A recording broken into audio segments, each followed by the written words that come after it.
Bezrat Hashem, dans la suite des Shi'arim sur le Rav Dessler, on avait commencé le propos du Rav Dessler sur Zchut Avot. Il avait dit un chidouche extraordinaire. Il avait expliqué que Zchut Avot, c'est un capital avec lequel on peut accéder plus facilement aux qualités des ancêtres. Moi, quand j'ai demandé à mon graphiste de me chercher l'image, j'ai dit qu'il faudrait parler de génétique. C'est comme s'il y a une génétique des midot, des attributs et des traits de caractère moraux. Ou Béhémet, quand quelqu'un il descend d'une famille ou d'un ancêtre qui avait certains attributs, certaines qualités ou certaines expériences, alors ça le dotait à la base de quelque chose d'élevé et de fort. Alors, on va approfondir un peu ce sujet. Le Rav nous donne une parabole. Il nous dit comme ça. Il nous dit, parfois un homme, il ne veut pas perdre un objet. Alors qu'est-ce qu'il fait? Il prend une chaîne avec 15, 20, 30 maillots, au bout de laquelle il attache l'objet qui lui est cher, pour pas que cet objet, il le perde. Mais est-ce que la chaîne, elle est importante? La chaîne, elle n'est pas du tout importante. Et si la chaîne, elle n'est pas importante, où il y a 20 ou 30 maillons, chaque maillon de la chaîne, il n'a aucune importance en soi pour le propriétaire. Seulement, il va voir ici, il manquait même un maillon qui se détachait, parce qu'à cause de ça, c'est le seul moyen pour lui de garder, de protéger cet objet qui lui est cher. Alors il dit le Rav que des fois, il y a des générations qui n'auraient pu avoir de pérennité de kiyum par rapport à leur propre mérite. Mais étant donné que ces générations-là, qui a priori sont des générations totalement banales, qui n'ont rien de particulier, comme elles portent comme un maillon de la chaîne quelque chose qui lie celui qui choisit l'objet et l'objet qui est choyé, alors quelque part, il véhicule et il est le gardien, ce d'or, cette génération est gardienne de ce qui est gardé par son biais, même si on n'a pas l'impression qu'elle le garde. Alors, les maîtres que, on avait cité la dernière fois, je ne sais pas si vous vous rappelez, que l'élan, entre guillemets, on peut dire c'est un sionisme, et d'amour d'Eretz Israël, à monter en Eretz Israël chez des familles qui a priori n'ont rien de Torah et Mitzvot, le Rav disait, c'est parce qu'Abraham Avinu, c'est celui qui était Lech Lecha, qui était le premier à partir pour Eretz Israël. C'est pour ça qu'on voit même chez des gens qui n'ont aucun rapport avec Torah et Mitzvot, une sorte de patriotisme presque idiot de dire Israël, Israël, quel Israël, de quoi tu parles? Tu sais même pas ce que tu veux dire Israël. Non, Israël, Israël, d'où ça vient? C'est parce que ils ont reçu comme un patrimoine de Abraham Avinu des qualités morales et des vertus qui les rattachent à quelque chose dont eux-mêmes on n'a pas l'impression qu'ils ont un lien avec cette chose-là. Alors, ce qui est intéressant, c'est que le Rav Dessler ici cite une Gemara. Et la Gemara, on va la prendre parce qu'elle est importante. Et moi, quand j'ai lu cette Gemara qu'il a rapportée, alors ça m'a fait penser à ce qu'il a écrit un des élèves du Rav Dessler, le Rav Friedlander. Et quand, après, je me suis rappelé, ce matin, j'ai pris ce Sefer, j'ai vu en bas, il dit, et d'ailleurs, mon maître, il dit ça à telle page de tel livre, et c'était exactement donc, ce qu'on est en train d'étudier, donc, c'était donc, bon, prochaine, bien visé. Il y a un verset qui dit, dans Dvarim, Vayomer Hashem Elai, Akadosh Baruch Hu, il a parlé à Moshe Rabbeinu, donc Akadosh Baruch Hu m'a parlé, et il a dit, Al tatsar et Moav, ve'al titgarbam, min Hama, ne viens pas oppresser le peuple de Moab, ne viens pas te battre en faisant avec Moab une guerre, qui lo eten lecha me'artso Yerusha, qui livnelot natati et ar Yerusha. Car leur terre ne sera pas pour toi un héritage, parce que c'est aux descendants de Lot que je donne cette terre. Autrement dit, Akadosh Baruch Hu vient interdire à Moshe Rabbeinu de frapper le peuple de Moab. La Gemara, bien entendu, qui commente chaque verset de la Torah, nous dit si Akadosh Baruch Hu, il a eu besoin de dire à Moshe Rabbeinu ne frappe pas Moab, c'est que si ce n'était cette prescription d'Hachem, si c'était ce que Hachem lui avait dit, de l'interdire à la guerre, alors Moshe Rabbeinu aurait été se battre contre eux. Pourquoi? Alors la Gemara elle dit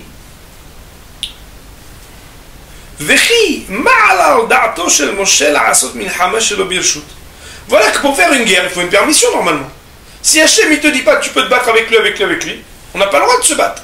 D'ailleurs, c'est parce que les 7 peuplades qui habitaient à l'extérieur de la Kadosh Baruch Hu, il a dit il faut tous les tuer, les décimer. Jamais on aurait pu se permettre de faire la guerre contre des peuples. Alors la Gemara elle dit Nassa Moshe Kal Vachomer. Moshe il a déduit sans qu'Hachem ait besoin de lui dire. Pourquoi?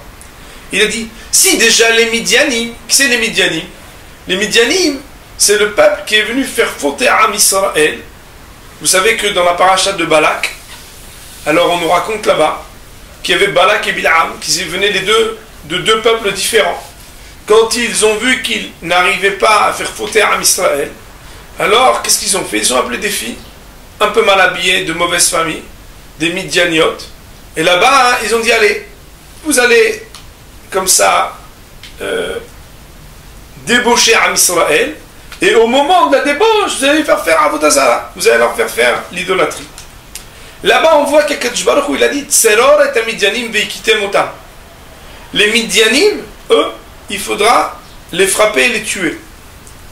Alors, mon cher Rabbeinu, il s'est dit si déjà les Midianim, qui sont venus que pour aider Moab, que pour aider le peuple de Moab, qui voulait faire fauter à Israël. Les Midianim, ils étaient que, on va dire, le remplaçant, l'aide, l'assistant. Eux, Akadosh Baruch Hu, il a dit Tseror et Midianim, frappe-les, tue-les. Alors, Moavim, Atzmam, Lokolshken, si Behemet, ceux qui sont venus que pour aider les prestataires, ont dit qu'il faut les tuer, alors ceux qui étaient à l'origine de tous ces mauvais conseils, Kalvahom, a fortiori qu'il faut les tuer. Alors, Akadosh Baruch Hu lui a dit Lo, que she'alta al da'atecha, alta al da'ati. Moi, j'ai pas vu les choses comme toi. Moi, j'ai pensé les choses autrement, dit Akadosh Baruch Hu, en lui interdisant de faire la guerre avec Moab. Parce qu'il lui dit, il y a 2 prédot. Ici, Rachid explique, Gozalot. Il y a 2 oisillons qui vont sortir de Moab. Ruth à Moavia et Naama à Ammonite. De Ammon et de Moab vont sortir 2 perles très rares. Une qui va s'appeler Ruth, donc Ruth la Moabite, et Naama à Ammonite. Ruth on la connaît, Naama était mariée avec Shlomo Amelech. Et donc, étant donné que dans l'histoire future vont sortir Ruth et Naama, alors il ne faut pas se battre contre ce peuple. Ne juge pas par des raisonnements a fortiori de ce que tu penses devoir juger. Qu'est-ce qu'on voit de là?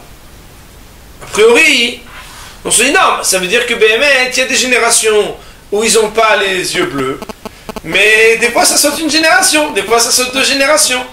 Du moment que c'est possible, du moment que c'est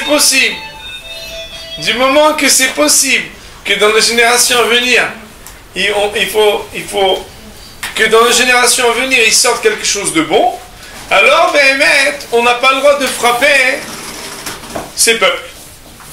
Alors, si on s'arrête à ce commentaire du Rav Dessler, c'est un peu difficile, parce qu'on ne comprend pas bien. C'est beau, très joli, mais il faut expliquer un peu plus Béromek, un peu plus de manière approfondie. Alors, le Rav Friedlander, donc dans son livre, qui s'appelle Sifte Haim, ce matin, Mina Shamaim, j'ai fait exprès de me lever un peu plus tôt pour terminer la préparation du Shiro, et je me suis dit, mince, il va falloir que je trouve facilement et rapidement. Donc, Mina Shamaim, j'ai retrouvé donc dans le 3e volume, ceux qui sont intéressés à regarder, c'est à la page 155. Il y a là-bas un commentaire de Rav Friedlander. Il explique que les 2 qualités de Ruth étaient d'une part le Hesed, la bonté, et d'autre part la pudeur. La bonté, on sait bien qu'elle a suivi une femme qui était totalement dépossédée de tous ses biens alors qu'elle était très riche, qui a été endeuillée de la perte d'un mari et de 2 fils, qui en plus de surcroît était juive, et qui allait retourner dans un pays où elle était partie parce qu'elle avait Tsarut Aïn, elle était avare.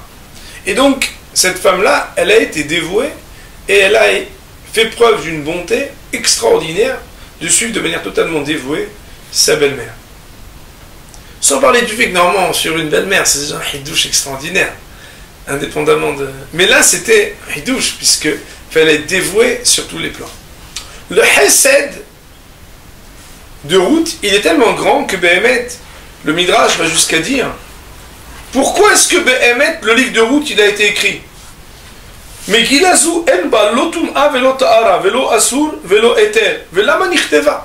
au point que le Midrash s'interroge et dit, mais à quoi il sert ce livre? Il n'y a ni d'interdiction, ni de choses à permettre qu'on l'apprend de cela, d'ici, ni de loi concernant l'impureté et la pureté. Et la mettra kamaschartov legom le hasadim. Le Midrash de dire, premier enseignement, c'est qu'on apprend combien elle est grande la part de ceux qui font des actes de bonté. La deuxième qualité qui était celle de Ruth, c'est celle dont le Midrash nous fait part, quand on nous dit que Boaz, quand il a vu que cette jeune femme, il est marqué là-bas que Boaz, il s'est intéressé à savoir qui c'est cette fille. Rashi Akadosh, il dit quoi? Boaz, vous croyez qu'il s'intéresse à savoir qui c'est cette jeune femme qui vient? Halila, on ne commence pas à s'intéresser à savoir d'où elle vient cette femme. C'est un homme de pudeur, Boaz, c'est un tzaddik. Et là, mais Rashi il explique au nom du Midrash, c'est qu'il avait vu qu'elle était spéciale cette fille. D'abord, elle connaissait les lois de l'équette, qu'est-ce qu'elle avait le droit de cueillir et pas cueillir. Mais surtout, quand elle se baissait pour cueillir, alors elle s'accroupissait. Au lieu de se pencher, et le Midrash d'aller jusqu'à dire, et à ce moment-là on aurait vu ses jambes, elle s'accroupissait pour qu'on ne voit rien. Elle avait une pudeur particulière. Plus encore, la plupart des jeunes femmes, lorsqu'elles venaient cueillir, elles commençaient à discuter, à faire la discussion avec les jeunes hommes qui faisaient la moisson. Elle ne parlait jamais. On voit donc qu'il y a deux qualités, et bien entendu vous avez compris que cette petite digression, c'est en plus elle est 2 semaines avant Shavuot, alors elle nous permet aussi, dans les propos du Rav Dessler, d'approfondir ce sujet et d'être proche, on va dire, de notre calendrier. Alors, on voit ces deux qualités qui sont propres à la personnalité de Ruth. Et le Rav de poser la question, avant que de renforcer les paroles de son maître, donc le Rav Dessler, il dit, comment c'est possible? Une femme qui descend de Moab, qui peut exceller dans deux qualités qui faisaient on ne peut plus défaut à son ancêtre Moab. Rappelons que Moab, dans l'histoire d'Aram Israël dans la Torah, le peuple de Moab a deux particularités. Le premier, c'est que il est le fils d'une des filles de Lot. On parle de l'ébriété de Lot. Lot, ses filles l'ont fait boire, et ensuite, elles ont eu des relations avec lui. Une des filles a donné d'ailleurs, sans aucune gêne, le prénom ou le nom de son fils, Moab. Et Rachid expliquait pourquoi elle l'a appelé Moab. Parce que Moab, Me'av, de qui je l'ai eu cet enfant? De papa. Au lieu de l'appeler, comme on dit, vous savez, dans la Gemara, on dit dans Masechet Kiddushin, il y a celui qu'on appelle Shtuki. Shtuki, c'est celui, on ne sait pas qui c'est son père. Alors, pourquoi on l'appelle Shtuki? Parce que dès que devant sa mère, quelqu'un dit et c'est qui ton père? Alors l'enfant, il veut commencer à dire qui c'est son père, et la mère, elle lui dit Shtuki, Shtuki, sket, tais-toi, commence pas à parler de choses, de sujets qui sont dangereux. Mais elle, la fille de l'autre, elle n'avait aucune honte d'appeler son fils, presque le bâtard, de dire Moab, il est le fils que j'ai eu avec mon père. Est-ce qu'il y a un plus grand manque de pudeur que de pouvoir dire que Israël, comment il va être? Enfin, il n'était pas juif, mais comment on va l'appeler celui-là? On va l'appeler Moab, le fils que j'ai eu avec le père. C'est vrai que il n'y a pas une plus grande impudeur, une plus grande mamache. C'est pas joli, c'est effronté, c'est vulgaire d'appeler l'enfant comme ça. Et donc le Rav, pour renforcer sa question, dit comment c'est possible que cette femme-là, dont le fils il était Moab, dans ses descendants, qui c'est qui va être? Ruth, dont on dit qu'elle va être pudique à ce point que même quand elle s'accroupit, tout le monde le fait d'une manière et elle, beaucoup plus regardante, beaucoup plus retenue, beaucoup plus réservée, Elle arrive à avoir la pudeur là où personne ne l'a. C'est bizarre, impossible, impensable. Deuxièmement, quand on parle de Hesed, il est marqué dans la Torah, Lo yavo amoni ou moavibik al Hashem. Même s'ils veulent se convertir, les descendants de Ammon et de Moab ne peuvent se convertir au judaïsme. Pourquoi? Parce que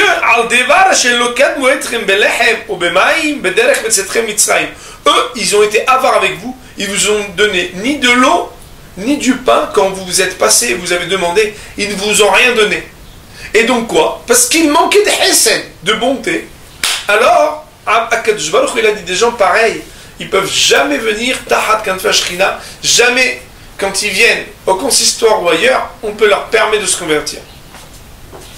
Lo yavo amoni ou moavibik al Hashem, impossible qu'ils se convertissent. Donc on voit, nous dit le Rav, que les deux qualités, les deux vertus essentielles et extraordinaires dont était dotée Ruth, à savoir la pudeur et le hesed,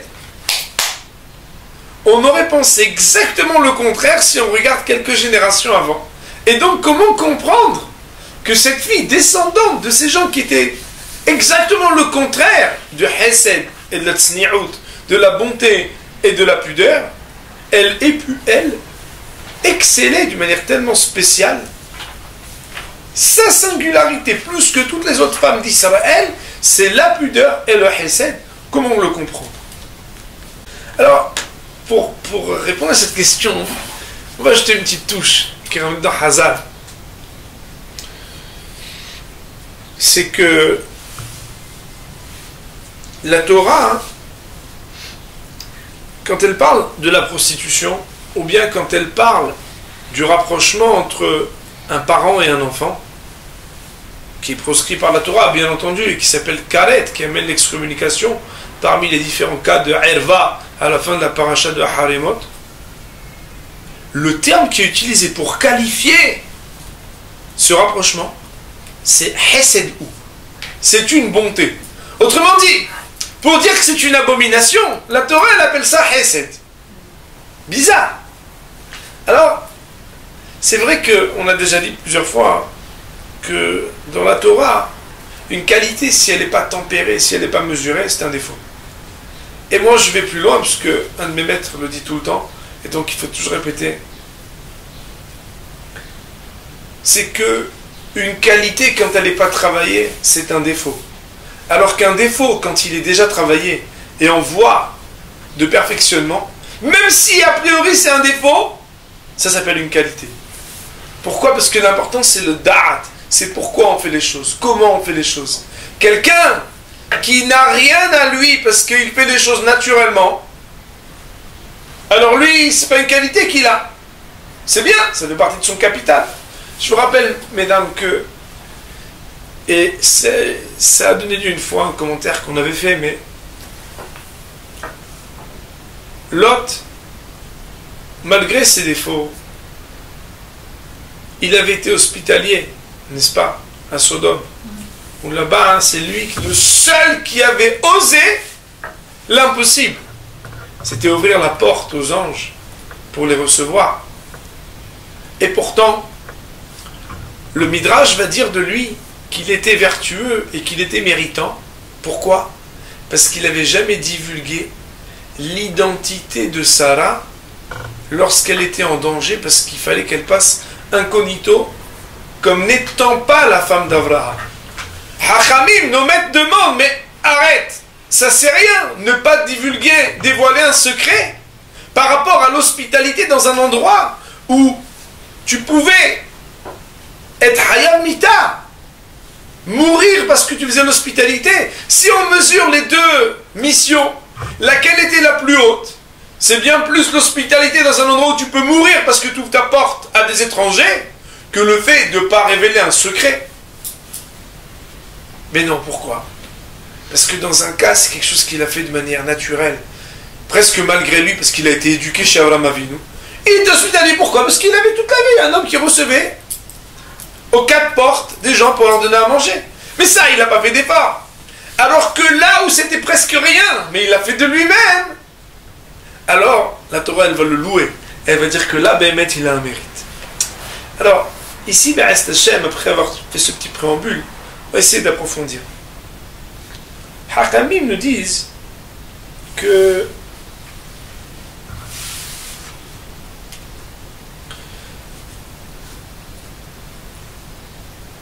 le mot Moav,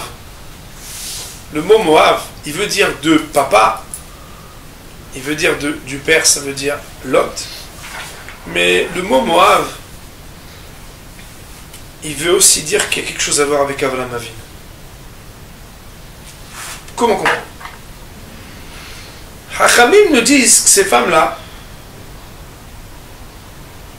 si elles ne sont pas mortes, c'est parce que, enracinées dans leur acte, il y avait une étincelle de bonté qui avait animé cet acte. Pourquoi? Parce que nos sages nous expliquent que pour qu'une fille pense à aller avec son père, c'est que à leur niveau, elles étaient isolées dans cette petite ville de Tsoar. Elles étaient témoins de la destruction du monde. À leur niveau, elles avaient vu que la ville de Sodome qui allait être détruite, pour elles, elles pensaient qu'il n'y avait plus personne sur terre à part elles et leur papa. Et elles se sont dit, de manière dévouée, si on ne fait pas la bonté d'aller avec notre père, alors on va à l'encontre de la pérennité du monde. Le monde doit avoir une pérennité. Il faut un kiyum. Dieu il a créé le monde, pourquoi? Pour qu'il n'y ait plus rien. Et c'est comme ça qu'elles se sont rapprochées, nous disent nos maîtres, de leur père. Ben maître que, a priori, elles eurent pu penser qu'Akadosh Baruch Hu, Dieu avait d'autres moyens que de faire rapprocher des Erva, ceux qui sont absolument à séparer et dont la fécondité ne peut être permise par la Torah. Ben, il faut choisir d'autres alternatives. Mais à l'origine, il y avait un nitzotz, une étincelle, un shoresh, quelque chose d'enraciné en elle, qui tentait de chercher la bonté, de donner quelque chose à l'humanité, de permettre que le monde continue. Et ce qui est extraordinaire, c'est que, nous dit le Rav, une étincelle spirituelle, une étincelle de vertu, n'est jamais perdue. Ça veut dire que, même dans un acte confus, qui est confus du bien et du mal, où il y a le irvouf, tov varah, cet acte-là, il était bien, mais bon, hein, les bonnes intentions, attends, tu rigoles ou quoi? T'as vu ce qu'ils ont fait? Bonnes intentions. Oui, hesed ou? Comment la Torah peut qualifier cet acte de hesed? Il peut arriver qu'il y ait une étincelle de hesed, de bonté, même dans un acte qui est abominable. Cette étincelle-là, elle n'est pas perdue. Cette étincelle-là, elle peut être conservée, véhiculée et exploitée et mise en valeur. Ça veut dire que Ruth, lorsque des générations plus tard, Akadosh Baruch Hu va dire Shte predot, il y a des fruits particuliers qui vont sortir de Ammon et de Moab. Même Moab qui n'a pas honte de dire que le père de ce fils, c'est son propre père, elle l'appelle de ce nom, alors que d'autres pourraient lui dire Shtuki, taisez-vous, on ne sait pas qui est le père, mieux vaut pas qu'on sache. Non, elle le dit, son nom. Va pouvoir sortir une femme qui aura la pudeur que personne ne peut avoir, qui aura la bonté dont personne ne pourra disposer. Pourquoi? Pas parce qu'elle est née de nulle part. Non. C'est que si elle a pu devenir ce qu'elle est devenue, c'est qu'il y a une racine et un shoresh et un début de quelque chose, un départ manqué d'une vertu, d'une qualité. On va appeler ça dans le langage de Hazan un hitzot, une étincelle qui n'avait pas encore été exploitée. Et ce matin quand je lisais, je me disais tout seul de voir qu'est-ce que leur avait dit. Il dit c'est ainsi qu'on peut aussi expliquer parfois ככה אנו רואים פעמים רבות בחיי יום-יום שבמשפחה שרחוקה מתורה ומקיום המצוות. Des fois, on voit une famille, les parents, aucun rapport avec la Torah et les mitzvot. Somech ben tzadik ve'oved Hashem. Et on voit un enfant qui sort, Irat Shamayim, Torah, mitzvot. Ve'asiba, d'où ça vient? Srout avot, mais quel srout avot? Dans la définition du Rav Dessler, Zakut avot. Il y a une pureté ici qui va chercher très haut une étincelle qui avait été non exploitée et qui a pu malgré tout passer. Ça veut dire quoi? Ishrishu beyotze halatzehem nekudat kedusha yotzet lefoal hare arbe dorot.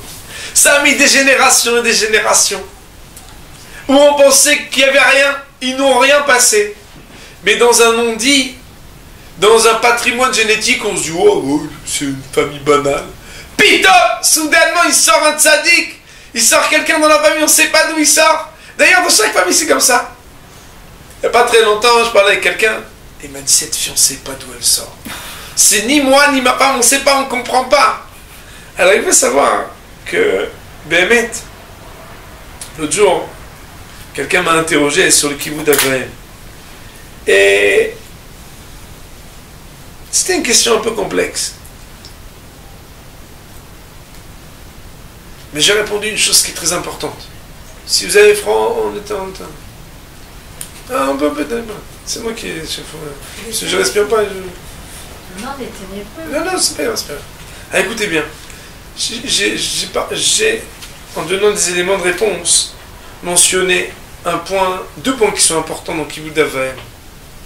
C'est que Kibbutz Avaim se trouve dans les 5 paroles qui sont du domaine Ben Adam la Makom, des mitzvot entre un homme et Akadosh Baruch Hu, et pas du côté des 5 derniers commandements, des 5 dernières paroles Ben Adam la Havero. Voici que c'est le 5e des 5 premiers commandements entre un homme et Hachem, où figure la mitzvah d'honorer son père et sa mère. A priori, c'est une mitzvah vis-à-vis de l'autre, c'est pas une mitzvah vis-à-vis d'Hachem. Alors bien sûr, nos maîtres nous disent, celui qui honore ses parents, alors il honore Akadosh Baruch Hu. Le deuxième point que j'ai donné, c'est que il existe, et peut-être un jour on l'étudiera, un parallèle entre les commandements de droite et les commandements de gauche. À savoir que le Hanoch et Hachem, il a à voir avec le Lotir Tzah, etc., etc. Et qu'il existe un lien entre la numérologie 1, 2, 3, 4, 5 des 5 premières paroles et 1, 2, 3, 4, 5 des 5 dernières paroles. Enfin, on passe de Kaved et Tavicha Vetimecha, on passe du commandement d'honorer son père et sa mère, on a l'otahmod, ne pas convoiter. Pourquoi? C'est parce que quelqu'un qui, et peut-être c'est le commentaire de ces 2 points que j'ai voulu regrouper, quelqu'un qui comprend que il doit donner le kavod, ça veut dire la place. Le kavod, c'est la place. Au père et à la mère, à ses origines. Il ne le fait pas pour ses parents. Il le fait pour découvrir quelque chose qu'Akadosh Baruch Hu il lui a donné, de part et d'autre, de son père et de sa mère. Quand on dit qu'il honore Akadosh Baruch Hu, quand il honore ses parents, c'est parce que quelque part, les parents sont porteurs et font passer d'une génération à l'autre quelque chose qu'Hachem il a voulu me porter, ce 3e shutaf, ce 3e associé à ma création. Et c'est uniquement lorsqu'on arrive à accepter de reconnaître qui est son père et qui est sa mère, alors qu'on ne convoite plus. Toutes les sciences humaines, elles sont basées sur le fait que quand quelqu'un il a du mal avec ses origines, alors il ne trouve pas sa place. Il fait que de regarder chez les autres. Il essaye de chercher son père, de chercher sa mère, de trouver un père, de trouver une mère. Il rejette l'autorité, alors toute sa vie, il va avoir du mal à s'intégrer. Toutes sortes de théories, mais pourquoi? Parce que Kaved et Tavicha Vetimecha, ici avec le commentaire du Rav, c'est extraordinaire. C'est que quelque part, des fois soi-même, on a du mal à comprendre d'où on vient. Comment on a pu venir de là où on vient? quel que soit le niveau de religiosité ou de midot tovot, être capable de comprendre qu'il y a un shoresh, quelque chose enraciné, qui m'a été transmis de mes pères, alors c'est quelque chose qui permet soi-même de trouver sa place, mais aussi de ne plus trébucher dans ce qui s'appelle l'otahmod, le fait de convoiter autour de soi. Ici, mesdames, ce qui est extraordinaire, c'est que Béhémet, il y a peut-être ici deux messages. Le premier message, c'est de comprendre qu'on est porteur de quelque chose de haut. Quel que soit ce que l'on peut penser de soi-même, d'un tzaddik, un demi-tzaddik, un quart de tzaddik, ou un... Non! On porte avec soi, par le simple fait qu'on est le maillon d'une chaîne, le moyen qu'on arrive au Mashiach et à la Géoula, parce que les valeurs que nous avons reçues de nos avot, de nos pères et de nos ancêtres, nous véhiculons des choses extraordinaires. Deuxièmement, le message, il est que si nous véhiculons, c'est que nous-mêmes, nous sommes en mesure à notre niveau de réaliser ces potentiels, de faire jaillir des fruits qui étaient inespérés et impensables. Mais surtout, et je pense que c'est ça le plus important et le plus encourageant, responsabilisant et j'espère pas culpabilisant, c'est que chaque mida, et on l'avait dit la semaine dernière, chaque qualité morale ou défaut moral que l'on travaille sur soi, on fait cadeau d'un nouveau capital à nos enfants, de naître et de commencer la vie là où les parents ont bien voulu daigner se travailler intérieurement. Autrement dit, et on l'avait dit la semaine dernière, un parent, il cache par un blush spirituel ses défauts, il rencontre quelqu'un, et les deux parents se rencontrent, et puis chacun a son petit compte perso, où là-bas il a laissé des dettes, parce qu'il ne sait pas travailler, et puis parfois même il va choisir le conjoint par rapport à ce qu'on ne va pas se remettre en question à chaque minute. Comme j'ai dit la semaine dernière, on joue au tabou, il y a des sujets où il ne faut pas me chauffer, c'est mon point faible, c'est mon hisaron, c'est mon manque à moi. Et on avait dit qu'Akadosh Baruch Hu, il nous enseigne quand il nous envoie des enfants qui ont exactement les défauts de l'un et de l'autre, que dans la vie, existons d'abord pour nous-mêmes, et pas absolument parce que par nécessité, il faut exister pour nos enfants. Ça veut dire quoi? C'est-à-dire que là où on ne se corrige pas, quelque part, on n'honore pas la mission qui nous est donnée. Et le plus beau cadeau qu'on peut faire à la génération qui suit, c'est qu'on leur donne un shoresh, une racine, avec déjà des bonnes racines, des racines propres. Qu'est-ce qu'on va faire? C'est comme ça dans la vie. Quand on veut planter un arbre, si déjà le bulbe qu'on achète, il n'est pas bien, c'est même pas la peine de commencer. Mais même si on met le bulbe, il faut qu'autour, on fasse un peu le ménage, et qu'on voit, et qu'on mette un peu de terreau qui vient d'ailleurs, c'est le moussard, qu'on arrose d'une certaine manière, qu'on attend que ça... Ça veut dire quoi? Ça veut dire que il est indispensable de se voir comme le maillon d'une chaîne. Et premièrement, soi-même, on peut se transformer en l'objet choyé. On n'est pas obligé de rester un maillon toute sa vie. Mais ce qui est encore plus merveilleux, c'est qu'Hachem, il nous donne le moyen d'être soit soi-même l'objet choyé, soit le dernier maillon. Il est marqué dans le Bah que tout celui qui a l'habitude de faire bien le Ner Hanouka, le Ner Shabbat, qui fait attention aux bougies de Hanouka, aux bougies du Shabbat, alors il va avoir des enfants Tamidei Hachamim. Le Bah il dit, pourquoi on lui dit que ses enfants ils vont Tamidei Hachamim? On n'a qu'à dire que lui il devient Tamidei Hacham.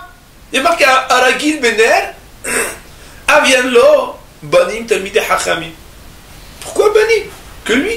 Il dit le Bah non, Vadaï, si lui il peut, il le sera. Mais s'il ne peut pas, au moins ses enfants ils le seront. Ça veut dire que la vie, l'existence c'est fatigant. On doit toujours se combattre intérieurement. Et on a parfois l'impression que c'est une épée dans l'eau. Parce que j'ai mis tellement de temps, comme le dit Rav Israël Salanter des fois, mais une vie pour essayer de rendre moins tordu seulement une mida, un défaut moral. Ça ne veut pas dire qu'on a rendu droit. On est un peu moins tordu. On s'est dit, épée dans l'eau. Qu'est-ce qu'il aura vu cet enfant? Un tordu moins tordu sur telle mida. Oui, mais c'est pas du tout une épée dans l'eau. Parce que ça peut faire qu'au lieu d'être le 28e maillon, on devient le dernier maillon. Plus que ça, on fait hériter, et ça je vous cite un enseignement extraordinaire, le fait d'être Oved Hashem. Oved, ça veut dire quoi? Un des rabbinim que je vois souvent en France quand je vais, l'autre jour je l'ai parlé, il me dit les gens ils font semblant, les gens ils sont religieux d'apparence, il n'y a pas d'avoda. Avoda c'est au quotidien, tu mets le bleu de travail et tu te fatigues, c'est difficile. Et il sourit moins, lui, c'est normal. L'autre, il sourit parce qu'il reste toujours le même. Quelle fraîcheur, toujours la même. C'est normal. T'as jamais travaillé aucune mida. C'est normal, tu souris tout le temps. L'autre, il se fait violence pour se travailler. Alors, il est fatigué, et alors? Oh là là, t'as une sale mine. Oui, mais j'ai une sale mine extérieurement. Mais intérieurement, je me travaille. Il n'y a pas d'épée dans l'eau. Ça veut dire quoi? Ça veut dire qu'à partir du moment où on est dans un mahalach de avoda, à partir du moment où on se travaille intérieurement, nos enfants, ils héritent d'un patrimoine génétique où les qualités qu'on a mis des dizaines d'années à acquérir et à travailler, eux, le travail il va être un peu plus haut. Cette qualité-là, c'est vrai qu'ils ne recevront pas de salaire là-dessus, mais ils commencent avec une base où ils n'ont pas les mêmes hisronotes.